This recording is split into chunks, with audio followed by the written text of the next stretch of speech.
Hello everyone, स्वागत है आप सबका learning with Gautam YouTube channel में। तो आज की इस वीडियो में हम करने वाले हैं बिहार बोर्ड क्लास 12 हिंदी के इंपॉर्टेंट सब्जेक्टिव क्वेश्चन आंसर को, जिसमें कि हम करेंगे 100% व्याख्या वाला जो क्वेश्चन आपके एग्जाम में पूछा जाता है, जो कि 8 नंबर का रहता है। जिसमें क्वेश्चन कितने पूछे जाते हैं? तो क्वेश्चन पूछे जाते हैं 4। समझ गए? 100% व्याख्या वाला जो क्वेश्चन आता है वो 4 क्वेश्चन पूछे जाते हैं और उसमें से आपको बनाना रहता है कोई भी चूज करके 2 क्वेश्चन, और हर एक क्वेश्चन जो होता है वो 4 नंबर का होता है। यानी 100% व्याख्या वाला जो क्वेश्चन होता है वो आपके एग्जाम में टोटल 8 नंबर के पूछे जाते हैं। अगर आप लोग ये वीडियो को लास्ट तक देख लेते हैं तो इसमें से 2 से 3 क्वेश्चन तो आपको जरूर ऐसे मिल ही जाएंगे जो आपको same to same board exam में देखने को मिल जाएगा। आपको बनाना कितना एग्जाम में क्वेश्चन? तो बस 2 ही क्वेश्चन बनाना है। और अगर आप वीडियो को पूरा देख लेते हैं तो इसमें जितना आप लोग को बताएं, अगर ये पूरा समझ ले जाते हैं और अच्छे से आप लोग याद रखते हैं तो इसी में से 2 या 3 आपको बन जाएंगे। और आपको बनाना तो सिर्फ 2 ही है, 2 भी बन गया तो आपका काम तो हो जाएगा। इसलिए वीडियो को लास्ट तक जरूर देखिएगा। तो चलिए शुरू करते हैं फर्स्ट क्वेश्चन से।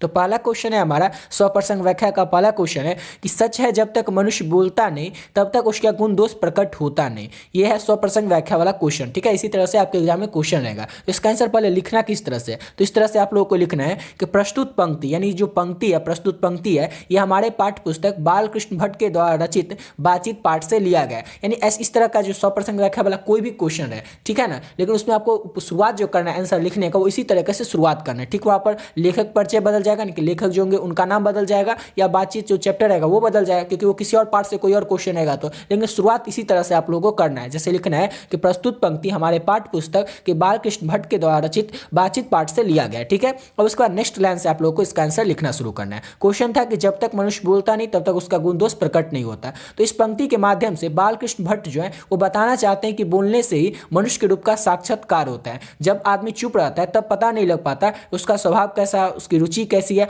और दूसरों के प्रति उसका व्यवहार कैसा है। लेकिन जब वो बोलने लगता है तो जाने अनजाने में उसकी भीतरी और असली रूप व्यक्त हो जाता है। स्पष्टता यह पंक्ति बतलाती है कि बातचीत से मनुष्य का गुण दोष पता चलता है। सिंपल सा क्वेश्चन था और इसका आंसर भी आपको सिंपल वे में ही बताना है। क्वेश्चन आप लोग जितना भी बता रहे हैं सबको आपको सिर्फ समझ लेना है और इसका आंसर आप लोगों को खुद से बना के लिखना है। ठीक है, खुद से बना के लिखिएगा तो आप लोग अच्छे तरीके से लिख पाइएगा। और रटने लगेगा तो इसमें लाइन टू लाइन में क्या हो जाएगा, एग्जाम में भूल जाएगा। और कोई लाइन बीच का भूल गए तो आपको याद ही नहीं आएगा इसके बाद कौन सा लाइन है, तो पूरा आंसर ही गलत हो जाएगा। इसलिए सिर्फ आपको हिंदी लिखना अगर आता होगा तो अभी आप लोगों को समझा देते हैं और आप लोग समझ करके खुद से बना के लिखिएगा। सिंपल सा क्वेश्चन है कि जब तक मनुष्य बोलता नहीं तब तक उसका गुण दोष प्रकट नहीं होता।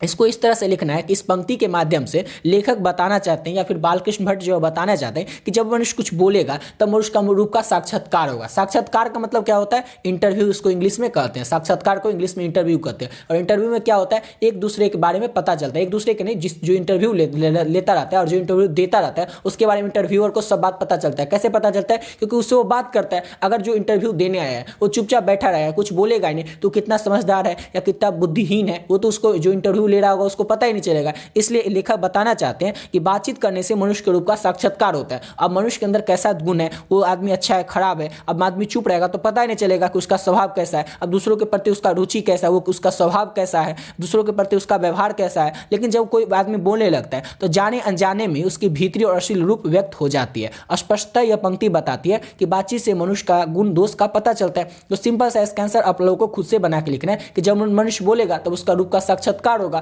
यानी कि उसका गुण दोष जो भी उसमें कमी खूबी है वो सब हमें पता चल जाएगा। यानी कोई व्यक्ति बोलेगा तभी उसके गुण दोष के बारे में हमें पता चलेगा। इस पंक्ति के माध्यम से लेखक यही बताना चाहते हैं। और सिंपल सा था क्वेश्चन था कि सच है जब तक मनुष्य बोलता नहीं। सच, ये बात सच है कि जब तक मनुष्य बोलेगा नहीं तब तक उसका गुण दोष प्रकट होगा नहीं। समझ गए ना? खुद से आप लोग को बना के लिखना है। सिर्फ ये फॉर्मेट आप लोग सेम टू सेम रखिएगा और इसके बाद आप लोग खुद से मन से बना के लिखिएगा। इस पंक्ति के माध्यम से लेखक ये बताना चाहते हैं कि जब तक कोई व्यक्ति बोलेगा नहीं उसके रूप मनुष्य के रूप का साक्षात्कार होगा नहीं, उसका गुण दोष पता नहीं चलेगा, क्या उसके में गुण है, क्या कमी है, क्या खूबी है, ये पता ही नहीं चलेगा। खुद से आप लोग बना के लिखिएगा।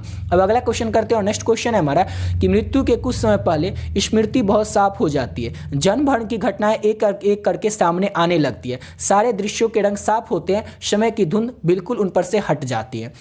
ये तो पॉइंट पढ़ लिए, लेकिन अब किस चैप्टर से पता कैसे लगेगा? तो ये जो है ये चंद्र शर्मा गुलेरी के द्वारा रचित उसने कहा था पाठ से लिया गया। इसी तरह से इसका फॉर्मेट आप लोगों को लिख देना। अब इसका आंसर किस तरह से लिखना है? क्वेश्चन समझ गए थे कि मृत्यु से के कुछ समय पहले क्या होता है, स्मृति जो होती है, यानी कि लोगों की जो यादें होती है, जिसकी मृत्यु होने वाली रहती है उसकी जो यादें होती है, स्मृति होती है, वो साफ हो जाती है। और जन्म भर की जो एक एक घटनाएं होती है मृत्यु से पहले लोग को याद आने लगती है, जिसकी मृत्यु होने वाली रहती है उस व्यक्ति की। सारे दृश्यों के रंग साफ हो जाते हैं और समय की धुंध बिल्कुल उन पर से हट जाती है। और इस पंक्ति के माध्यम से लेखक कहना क्या चाहते हैं? इस पंक्ति के माध्यम से लेखक जो कि चंद्र शर्मा गुलेरी है वो कहना चाहते हैं कि जब लड़ाई खत्म हो जाती है तो लहना सिंह जो 12 वर्ष की अवस्था में याद आने लगता है। लहना सिंह को जो लड़ाई खत्म हो जाती है उसके बाद लहना सिंह को जब वो 12 वर्ष का था उस समय की अवस्था उसको याद आने लगती है कि अमृतसर के चौक पर दही वाले दुकान पर मिली वो 8 साल की लड़की जिसे वो पूछता कि तेरी कुर्माई हो गई, वो धत कहकर जवाब देती थी और चली जाती थी। आज उसको याद आ रही थी। लहना सिंह जमादार पद पर नियुक्त हुआ था तब उस लड़की को की याद उनसे ज़्यादा नहीं आ रही थी, लेकिन जब मृत्यु नज़दीक आने लगी थी तो सारी बातें यह बनकर आने लगी, अर्थात सारे दृश्यों के रंग साफ होते हैं और समय की धुन बिल्कुल उन पर से हट जाती है। अभी आप लोग को इसको आंसर भी याद करवा देते हैं क्योंकि सेम टू सेम यही लाइन आप लोग को लिखना नहीं है। क्वेश्चन समझ गए थे, सिंपल सा क्वेश्चन था कि मृत्यु जब आती है तो इस लोगों की स्मृति साफ हो जाती है, जन्म भर की सारी घटनाएं सामने आने लगती है, सारे दृश्यों के रंग साफ हो जाते हैं और समय की धुन बिल्कुल ऊपर से हट जाती है। तो ये तो पता है कि उसने कहा था कहानी से लिया गया, ये लाइन है और चंद्र शर्मा गुलेरी इसके लेखक है। ये फॉर्मेट लिख लीजिएगा। इसके बाद आप लोगों को याद रखना है, क्या याद रखना है कि कहानी में हुआ क्या था। तो उसने कहा था जो कहानी है उस कहानी का नायक है लहना सिंह। लहना सिंह क्या करता है, वो बचपन में अपने मामा के यहाँ अमृतसर में जाता है। जब अमृतसर में मामा के यहाँ जाता है तो एक दुकान पर जाता है, वही दुकान पर उसको एक सिख लड़की मिलती है जो कि 8 साल की रहती है। वहाँ लहना सिंह उससे क्या करता था, लड़की से बार बार पूछता था कि तेरी कुर्माई हो गई, तेरी कुर्माई हो गई। कुर्माई का मतलब होता है तेरी सगाई हो गई, तेरी सगाई होगी, ऐसा लहना सिंह पूछता था। और लड़की जो थी वो धत कहकर चली जाती थी। बार बार लहना सिंह यही सवाल पूछता था और लड़की बार बार धत कहकर चली जाती थी। फिर बहुत दिन बीत गए, लहना सिंह ऐसे ही पूछता रहा। फिर एक दिन क्या हुआ, जो लड़की से जब पूछता है लहना सिंह कि तेरी कुर्माई हो गई तो अपना साल दिखाते हुए बोलते कि हाँ देखते नहीं ये साल हो। उसका मतलब था कि हाँ उसकी सगाई हो गई। फिर लहना सिंह अपने गुस्से में अपने घर पे चला जाता है, मामा के घर पे चला जाता है, लड़की अपने मामा के घर पे चली जाती है। फिर बहुत सालों बाद लहना सिंह जो था वो जमादार के पद पर नियुक्त हुआ। अब उससे जो ऊपर का जो था लहना सिंह जो जमादार के पद पर नियुक्त हुआ था सिपाही में, उसके बाद क्या होता उसके जो ऊपर का जो आदमी थे जो क्या थे तो वो थे सूबेदार। और सूबेदार के यहाँ एक दिन किसी काम से लहना सिंह जाता है। जब लहना सिंह सूबेदार के यहाँ किसी काम से जाता है तो वहाँ पर उसी लड़की को देखता है जिससे वो 8 वर्ष की उम्र में मिला था। वो जो सिख लड़की थी जो वो बचपन में गया था मामा के यहाँ, उससे बार बार पूछता था कि तेरी कुर्माई हो गई, वही लड़की उसको सूबेदारनी के रूप में मिलती है। यानी कि जिस सूबेदार के यहाँ वो गया रहता है उसकी पत्नी और सूबेदारनी वही लड़की रहती है। अब वो जो लड़की रहती है तो वो उसके साथ वहाँ पर जाता है, लहना सिंह बातचीत करता है उस सूबेदारनी से। तो सूबेदारनी उससे बोलती है कि जब भी युद्ध हो तो सूबेदारनी बोलती है कि मेरे पति जो सूबेदार रहता है और उसका एक बेटा भी रहता है, उसका नाम रहता है बोधा सिंह। तो सूबेदारनी बोलती है कि मेरे पति और मेरे बेटी की रक्षा करना, ये सूबेदारनी लहना सिंह से बोलता है। और वह लहना सिंह करता भी ऐसा ही है कि जब लड़ाई होता है तो उसके पति और उसके बेटे जो बोधा सिंह रहता है, सूबेदार और उसका बेटा बोधा सिंह, दोनों की लहना सिंह जो है रक्षा करता है। और जब वो मरने की स्थिति में रहता है, वजीरा सिंह की गोद में लहना सिंह का सर रहता है, तब वो बोलता है सूबेदार से कि तुम जब घर जाना तो सूबेदारनी से कहना, अपनी पत्नी से कहना कि उसने जो मुझसे कहा था वो मैंने कर दिया। इसीलिए इस पाठ का नाम उसने कहा था है। समझ गए? तो याद रखिएगा उसने कहा था इस पाठ का नाम क्यों है, क्योंकि जब ये नहीं बोलता लहना सिंह सूबेदार से कि तुम क्या कहना, कि सूबेदारनी से कि क्या उसने कहा था और क्या मैंने कर दिया, ये सब कुछ नहीं बताता है। सिर्फ उससे इतना ही कहता है कि जब तुम घर जाना तो सूबेदारनी से कहना कि उसने जो मुझसे कहा था वो मैंने कर दिया। समझ गए? तो यही इस कहानी में है। समझ गए? तो लहना सिंह की जब मृत्यु होने वाली रहती है तो उसकी स्मृति साफ हो जाती है। कैसे साफ हो जाती है? उसको जन्म भर की जैसे शुरू से अंत तक की सारी बातें याद आने लगती है। जब वो 12 वर्ष का था तो कैसे अपने मामा के यहाँ गया था अमृतसर में, वहाँ चौक पर दही वाले दुकान पर वो 8 साल की लड़की से मिला था और उससे बार बार पूछता था तेरी कुर्माई हो गई, वो धत कर भाग जाती थी लड़की। अब लहना सिंह जब जमादार के पद पर नियुक्त हो गया था तब जमादार की पद पर नियुक्त हो गया तो लड़की उसको उतना याद नहीं आती थी। लेकिन जब मृत्यु नज़दीक आने लगी, यानी कि जब लहना सिंह वजीरा सिंह गोद में लेटा हुआ था, उसका सर वजीरा सिंह के गोद में था, तब लहना सिंह को याद आने लगता वो सारी बातें बचपन में वो कैसे पूछता था, कैसे दुकान पर जाता था, कैसे मामा के यहाँ गया था, वो सारी बातें उसको याद आने लगती है। ठीक है? और इस अर्थात सारे दृश्यों के रंग साफ हो जाते हैं और समय की धुन बिल्कुल उन पर से हट जाती है। सारी बातें उसे याद आने लगती है और सारा जो जैसे सीन था वो एक एक करके लहना सिंह को याद आने लगता है। तो इस पंक्ति के माध्यम से लेखक यही कहना चाहते हैं। तो सेम टू सेम ये पंक्ति आप लोगों को नहीं लिखनी है। जितना कहानी आप लोग को समझाएं इसी कहानी को अपने मन से खुद से बना करके आप लोग को लिख देना है। ठीक है? खाली ये वाला आप लोग फॉर्मेट सेम टू सेम रखिएगा कि प्रस्तुत पंक्ति हमारे पाठ्य पुस्तक चंद्र शर्मा गुलेरी के द्वारा रचित उसने कहा था पाठ से लिया गया। लेकिन इसके बाद वाला जो लाइन है वो खुद से आप लोग को लिख बताना है। इस पंक्ति के माध्यम से लेखक कहना चाहते हैं कि जब लड़ाई खत्म हो जाता है तो लहना सिंह को 12 वर्ष की अवस्था याद आने लगती है, अपने मामा यहाँ कैसे गया था, वो लड़की से कैसे पूछता था, फिर बाद में क्या होता है। इस तरह से जितना आप लोग बना के लिखना चाहे तो बना के लिख सकते हैं। लेकिन ये क्वेश्चन आपके एग्जाम पूछेगा कितना नंबर के, तो पहले ही बता चुके हैं 4 क्वेश्चन रहेगा, जिसमें से आपको बनाना सिर्फ 2 क्वेश्चन रहेगा और 2 क्वेश्चन जो बना रहेगा हर एक क्वेश्चन 4 नंबर का रहेगा। 4 नंबर का रहेगा, यानी कि आपको जो कॉपी मिलेगा वो छोटा ही कॉपी रहेगा, समझ गए ना। तो उसमें एक पेज आप में आप उसका आंसर अच्छे से लिख दीजिएगा और आप लोगों को 4 में 4 नंबर मिल जाएगा, समझ गए। इतना अगर आप लोग लिख देते तो 4 में 4 नंबर मिल जाएगा। और जितना क्वेश्चन आप लोगों को बताने सभी क्वेश्चन इस साल के लिए इंपॉर्टेंट है, तो सभी क्वेश्चन को अच्छे से आप लोग ध्यान रखिएगा, समझ गए। चलिए अब अगला क्वेश्चन करते हैं। तो अगला क्वेश्चन है हमारा कि अब और घर जाओ तो कह देना कि मुझे उसने जो कहा था वो मैंने कर दिया। ये भी उसी पार्ट का क्वेश्चन है, समझ गए कि ये भी उसी पार्ट का क्वेश्चन है जो चैप्टर 2 है उसका भी। चैप्टर 2 के से 2 क्वेश्चन थे इंपॉर्टेंट और दोनों को बता रहे। पहला बता दिए क्वेश्चन, पहला समझ गए कि मृत्यु से पहले कैसे स्मृति साफ हो जाती है और लाना सिंह को सब कुछ कैसे याद आने लगा था। अब दूसरा क्वेश्चन क्या है कि अब घर जाओ तो कह देना कि मुझे जो उसने कहा था वो मैंने कर दिया। अभी आप लोग को थोड़ी देर पहले कहानी जो शॉर्ट में बताया तो उसमें बताया ना कि लाना सिंह कैसे कहता है सूबेदार से कि अब घर पे जाओ तो सूबेदारनी से कह देना कि उसने जो मुझसे कहा था वो मैंने कर दिया, समझ गए। वो इसी तरह से लाना सिंह कहता है सूबेदार से कि घर पे जाओ तो कह देना सूबेदारनी से कि उसने जो मुझसे कहा था वो मैंने कर दिया, समझ गए। अब इसी का मतलब आपको समझाना है तो आप लोग को पहले कहानी समझा दी, लेकिन फिर भी आंसर किस तरह से लिखना है एक बार देख लीजिए, समझ गए। तो चलिए अब इसका आंसर देख लीजिए। तो इसका आंसर होगा प्रस्तुत पंक्ति हमारे पाठ्य पुस्तक चंद्र शर्मा गुलेरी द्वारा रचित उसने कहा था पाठ से ली गई है। तो सब में फॉर्मेट सेम ही रखना है, सिर्फ लेखक का नाम और चैप्टर का नाम बदल देना है। तो प्रस्तुत पंक्ति के माध्यम से लेखक कहना चाहता है कि सूबेदारनी के पति हजारा सिंह और पुत्र बोधा सिंह की रक्षा करते हुए लाना सिंह की से प्रार्थना की थी। तो पहले बता दिए थे कि सूबेदारनी जो थी वो अपने पति सूबेदार हजारा सिंह की और पुत्र बोधा सिंह की रक्षा करने के लिए लाना सिंह से प्रार्थना करता है, बोलती है। लाना सिंह अपनी जान की बाजी लगाकर दोनों की रक्षा करता है। अब जब सूबेदार अपने बेटे के साथ जाने लगता है अपने घर पे तो लाना सिंह उससे कहता है कि जब घर जाओ। उस समय लाना सिंह मृत्यु के काफी निकट रहता है। तो लाना सिंह कहता है किससे, तो सूबेदार हजारा सिंह से और उसके बेटे से। बेटे खड़ा रहता है लेकिन कहता है वो सूबेदार हजारा सिंह से कि जब तुम घर पे जाओ तो सूबेदारनी से कह देना कि जो मुझसे उसने कहा था वो मैंने कर दिया, समझ गए। सिंपल सा इसका आंसर था। आप लोग इसका आंसर अच्छे तरीके से समझा दिए थे कि क्या उसने कहा था और क्या उसने कर दिया। ये कुछ नहीं बोलता है, सिर्फ वो बोलता है जब घर पे जाओ तो सूबेदारनी से बोल देना कि उसने जो मुझसे कहा था वो मैंने कर दिया, समझ गया। ये कुछ नहीं कहता है कि क्या कहा था क्या कर दिया मैंने, सिर्फ कहता है कि घर पे जाओ तो कह देना कि उसने जो कहा था वो मैंने कर दिया, समझ गए ना। और वो सूबेदारनी क्या बोली रहती है कि जब तुम लड़ाई हो तो तुम मेरे पुत्र और मेरे पति की रक्षा करना, यही कहा रहता है। और लाना सिंह जो है वो अपनी जान देकर भी उस दोनों की रक्षा करता है, समझ गए। तो इस तरह से आप लोग को इसका आंसर लिखना है। अब अगला क्वेश्चन करते हैं। अब अगला क्वेश्चन हमारा कि जिस पुरुष में नारीत्व नहीं है वो अपूर्ण है। अब ये किस पार्ट से लिया गया, सिर्फ आप लोगों को ना पाठ याद रखना है। वैसे जितना क्वेश्चन बता रहे हैं ये सब क्वेश्चन कर लेते हैं ना तो इसी में से आपका 2 क्वेश्चन बन जाएगा, क्योंकि आपके एग्जाम में 4 क्वेश्चन आएंगे और 2 क्वेश्चन ही सिर्फ आपको बनाना है। तो ज़्यादा आप लोग को उतना टेंशन लेने की जरूरत नहीं है कि कहाँ से क्वेश्चन आएगा नहीं आएगा। बस जितना क्वेश्चन बता रहे हैं उस सबको आप लोग देख लीजिए, इसी में से आपके 2 क्वेश्चन पूछे जाएंगे। तो क्वेश्चन है हमारा कि जिस पुरुष में नारीत्व नहीं है वह अपूर्ण है। तो ये प्रस्तुत पंक्ति हमारे पाठ्य पुस्तक रामधारी सिंह दिनकर के द्वारा रचित अर्धनारीश्वर पाठ से ली गई। ये तो आपको पता ही है, सिर्फ फॉर्मेट सेम टू सेम लिखना है, सिर्फ लेखक का नाम और क्या कहते हैं पाठ का नाम बदल देना है। तभी लाइन का अर्थ क्या होगा कि जिस पुरुष में नारीत्व नहीं है वो अपूर्ण है। जिस पुरुष में यानी कि कोई पुरुष है उस पर नारीत्व का मतलब क्या होता है वो अभी आप लोगों को समझाते हैं डिटेल में, ठीक है। नारीत्व नहीं है वो अपूर्ण है। अपूर्ण मतलब क्या होता है, अधूरा है। मतलब ऐसे पुरुष जिस पुरुष में नारीत्व नहीं है वो अपूर्ण है। लेकिन नारीत्व मतलब होता क्या है तो डिटेल में आप लोगों को समझा देते हैं।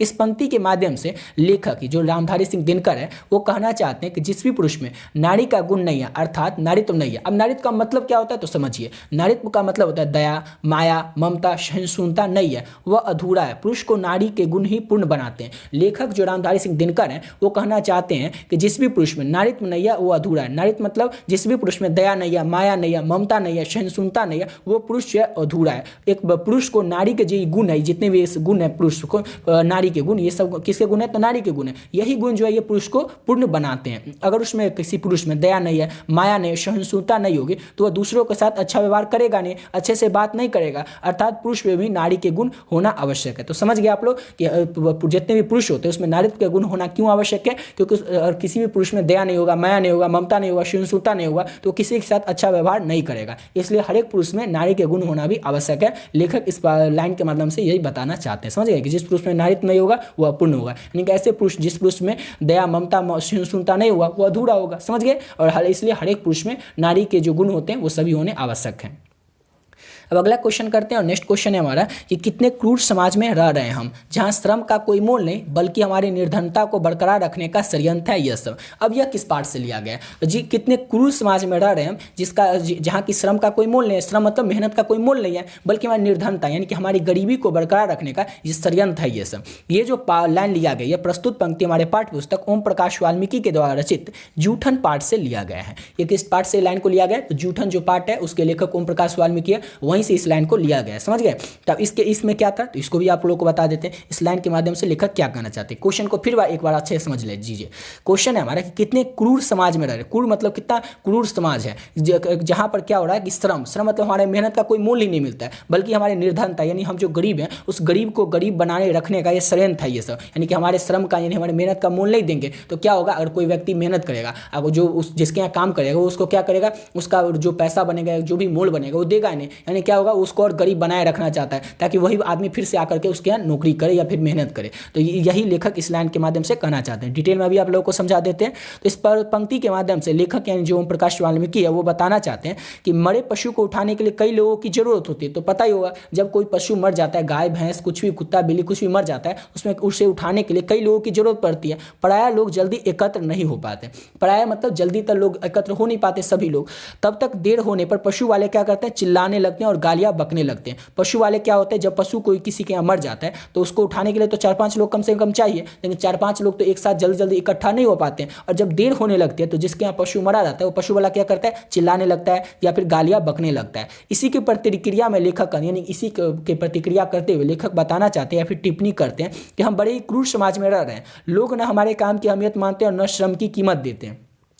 इसी की प्रतिक्रिया मतलब ऐसा जो होता है कि किसी के यहाँ कोई गाय मर गया, भैंस मर गया, उसको उठाने के लिए 4-5 आदमी चाहिए। अब 4-5 आदमी तो जल्दी से आएगा नहीं, इसलिए क्या होता है, जिसके यहाँ पशु मरा रहता है वो क्या करता है, कोई एक आदमी आया जिसको कहा रहता है कि अरे तुम आना 4-5 आदमी को लेकर के और ये पशु को उठा करके फेंक आना या फिर जला देना या जो भी करना, लेकिन इसको यहाँ से ले जाना। तो वो क्या करता है, एक आदमी जब आता है बोलता है कि हाँ कुछ आदमी आ रहे थोड़ी देर बाद आएंगे, तो वो क्या करता है, जिसके यहाँ पशु मरा रहता है उस पर चिल्लाने लगता है, उसको गालियाँ बकने लगता है। तो इसी बात पर प्रतिक्रिया करते हुए लेखक बताना चाहते हैं कि कितने क्रूर समाज में रह रहे हैं हम, जहाँ पर हमारी काम की कोई अहमियत ही नहीं मानती। मतलब वो ऐसा काम है जो कि वो खुद तो कर नहीं सकते, जिसका वो जो घर में कोई पशु मरा है वो अकेले तो ये कर नहीं सकता, वो या फिर अकेले वो तो छुएगा भी नहीं, वो तो ये काम करेगा भी नहीं। मतलब वो काम तो कौन करेगा, जो निचले जाति के लोग होते हैं, दलित वर्ग के लोग होते हैं, वही काम करेंगे। तो उनको अहमियत में देना चाहिए। तो लेखक यही कहना चाहते हैं कि हमारे काम की तो कोई अहमियत ही नहीं देते और न श्रम की कीमत देते। अब जो काम करेगा, जो उतना फेंक रहा है, फिर 4-5 आदमी को बुलाया है एक साथ मिला करके या फिर उसको उठाएगा, वो तो मेहनत हुआ, श्रम का काम हुआ, अब उसका कोई मोल ही नहीं देते हैं।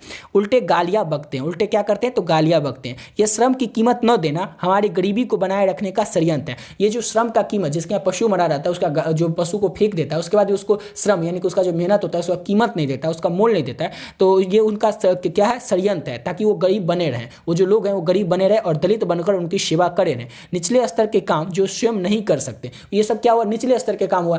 जैसे पशु को उठा कर फेंकना, ये सब तो निचले स्तर का काम हुआ। ये काम तो वो खुद करेगा नहीं, जिसके यहाँ पशु मरा रहेगा, तो वो निचले स्तर के काम वो दलितों से करवाते हैं और ये दलित को दबाए रखने का उनका षड्यंत्र है। तो सिंपल सा क्वेश्चन था, समझ गए कि कितने क्रूर समाज में रह रहे हैं जहाँ श्रम का कोई मोल नहीं बल्कि निर्धनता को बरकरार रखने का ये षड्यंत्र है, समझ गए। तो ये प्रस्तुत पंक्ति ये सब तो आप लोग लिख लीजिएगा, ओम प्रकाश वाल्मीकि के द्वारा रचित ट्यूशन पास से लिया गया। इस पंक्ति के माध्यम से आप लोग सिंपल सा याद रखिएगा कि लेखक बताना चाहते हैं, सिंपल सा आप लोग अपने मन से खुद से बना के लिखना है, सेम टू सेम ये पॉइंट आप लोग को नहीं लिखना है। हाँ, इसका PDF आप लोग लेना चाहे तो सिर्फ रिवीजन के लिए ले सकते हैं। नीचे डिस्क्रिप्शन बॉक्स में आप लोग को व्हाट्सएप ग्रुप का लिंक मिलेगा, वहाँ से आप लोग व्हाट्सएप ग्रुप में ज्वाइन होकर इसका PDF ले लीजिएगा। सिर्फ इसको एक बार पढ़ करके समझ लेना है, लेकिन लिखना है खुद से बना करके, क्योंकि सेम टू सेम लिखना चाहिएगा तो लाइन टू कहीं एक लाइन लिखिएगा, एक लाइन भूल जाएगा, ये सेंसर खराब हो जाएगा। लेकिन अब खुद से बना करके समझ से लिखिएगा, अपनी भाषा में लिखिएगा तो अच्छे से आप लोग लिख पाइएगा, समझ गए। इसलिए आप लोग को सिंपल सा समझ लेना। जैसे सिंपल सा क्वेश्चन है, ये कितने क्रूर समाज में रह रहे हैं हम जहाँ श्रम का कोई मोल नहीं बल्कि निर्धनता को बरकरार रखने का ये षड्यंत्र है ये सब। तो ये तो समझ गए किस पार्ट से लिया गया और इसके लेखक कौन है, समझ गए। तो इस पंक्ति के माध्यम से लेखक सिंपल सा बताना चाह रहे हैं कि जब पशु को कोई मर जाता है किसी के तो उसको उठाने के लिए 4-5 आदमी चाहिए, लेकिन 4-5 आदमी तो अब जल्दी आ नहीं पाता है। तो जब 4-5 आदमी जल्दी से आ नहीं पाता है, थोड़ा लेट हो जाता है, तो उसके यहाँ पशु मरा रहता है, वो चिल्लाने लगता है, गालियां बकने लगता है। अब इसी के प्रतिक्रिया जो प्रतिक्रिया वो चिल्लाने लगता है आदमी या गालियां बकने लगता है, इसी की प्रतिक्रिया करते हुए लेखक टिप्पणी करते हैं कि बड़े क्रूर समाज में रह रहे हैं कि जहाँ पर हमारी श्रम का तो मतलब हम इतना काम कर रहे हैं, वो थोड़ा लेट हो गया तो क्या हो गया, तो ऊपर से गाली बकता है। गाली बकते तो बकते तो चलिए ठीक है भैया, लेकिन उसका श्रम जो मेहनत किया उसका कोई कीमत भी नहीं देते, ऐसे ही जाने देते। तो लेखक इसी पर प्रतिक्रिया करते हुए कहना चाहते हैं कि ये सब हमें गरीबी बनाए रखने का उनका षड्यंत्र है, ताकि वो गरीब बने रहे, दलित वर्ग के लोग गरीब बने रहे और फिर उनका काम ही करते रहे, वो आगे बढ़ ही नहीं सके। ऐसा लेखक इस पंक्ति के माध्यम से कहना चाहते हैं, समझ गए। सिंपल सा इसका आंसर होता, समझ गए। अपने मन से आप लोग बना के लिख लीजिएगा, इसका PDF लेकर के आप लोग सिर्फ रिवीजन करते रहिएगा।